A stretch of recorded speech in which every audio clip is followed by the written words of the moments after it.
इस वीडियो के अंत तक आपको इस पाठ से संबंधित संपूर्ण जानकारी व प्रश्नों के लिखित उत्तर मिलेंगे।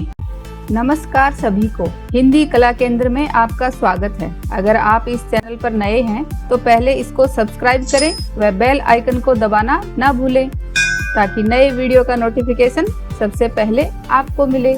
बच्चों, आज हम पढ़ने जा रहे हैं हमारी हिंदी की पुस्तक सारंगी की कक्षा 2 का पाठ 24, जिसका शीर्षक है गिरे ताल में चंदा मामा। चंदा मामा को तो बच्चों आपने हमेशा आसमान में ही देखा है ना? तो फिर ये ताल यानी पानी में कैसे गिरे? ये देखो बच्चों, आपने कभी पानी में चांद या सूरज की परछाई जरूर देखी होगी। ये देखो बच्चों, आपने कभी पानी में चांद या सूरज की परछाई जरूर देखी होगी। तो हमारी आज की इस कविता में चांद की इस पानी में बनी परछाई के बारे में बात की गई है और कहा गया है कि चंदा ताल में गिरे। जिसके लिए बच्चों पहले इस कविता को सस्वर पढ़ते हैं। गिरे ताल में चंदा मामा, गिरे ताल में चंदा मामा, सबने देखा सबने देखा, फंसे जाल में चंदा मामा, सबने देखा सबने देखा। सबने देखा एक अचंभा, मछुआरे ने जाल समेटा, कहीं नहीं थे चंदा मामा, कहाँ गए जी चंदा मामा। और इस कविता को लिखा है राजेश जोशी ने। तो इस कविता में हमें बताया गया है कि चंदा मामा ताल में कैसे गिरे, इस बात को लेकर अचंभा है सभी को।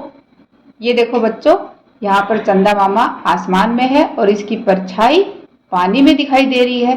तो गिरे ताल में चंदा मामा इस ताल में गिर गए। सब लोग इसको सही चंदा मामा मान रहे हैं। सबने देखा सबने देखा, सबने देखा कि चंदा मामा तो आज ताल में गिर गए हैं।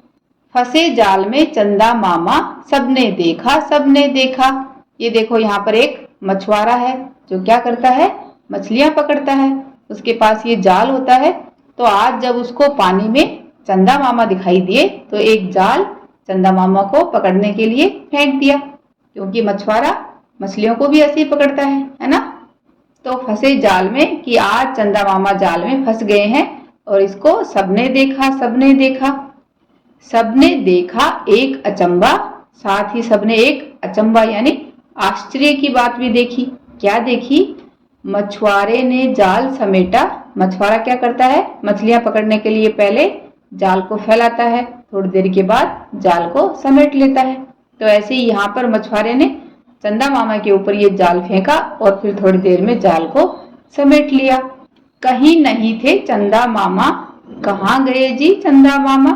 तो जब मछुआरा अपनी मछलियों को पकड़ने के लिए जाल समेटता है तो उसमें ढेर सारी मछलियां होती हैं, लेकिन आज जब मछुआरे ने चंदा मामा को इस तरह पकड़ना चाहा तो जब जाल समेटा तो उसमें चंदा मामा तो कहीं थे ही नहीं। तो इस बात का अचंभा सबने देखा। और इस प्यारी सी कविता के अब अभ्यास प्रश्नों को देखते हैं। कविता में अचंभा शब्द आया है। कविता पढ़कर अनुमान लगाइए कि इस शब्द का अर्थ क्या हो सकता है। तो बच्चों, इस शब्द का अर्थ है आश्चर्य। जैसे आपको किसी चीज का अचंभा हो तो आपके चेहरे का एक्सप्रेशन कुछ ऐसे ही होता है ना। अचानक नाना जी को अपनी स्कूल में देखकर मुझे बहुत अचंभा हुआ।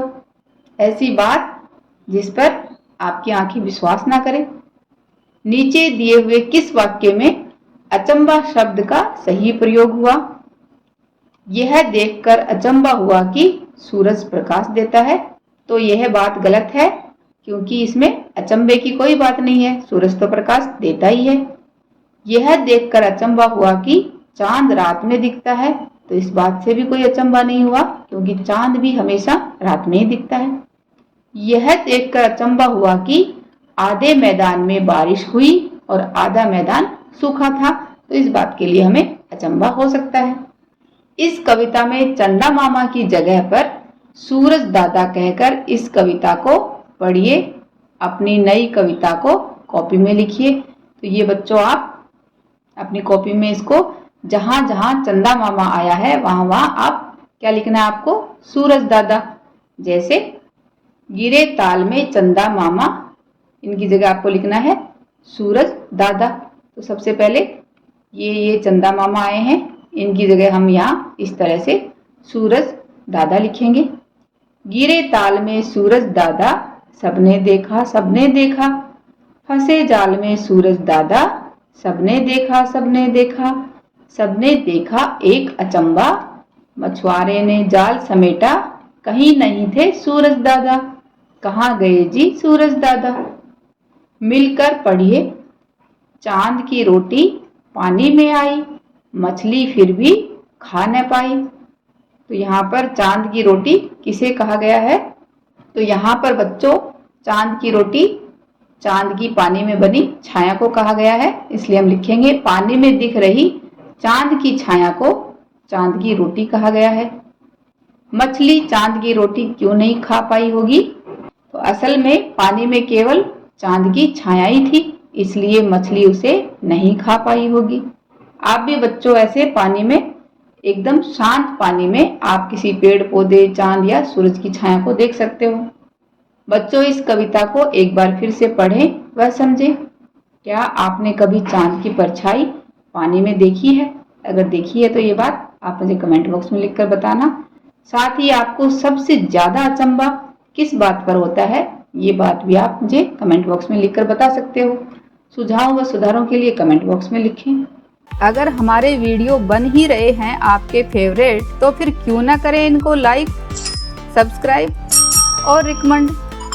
हमें और बेहतर बनाने के लिए आप कर सकते हैं कमेंट। धन्यवाद।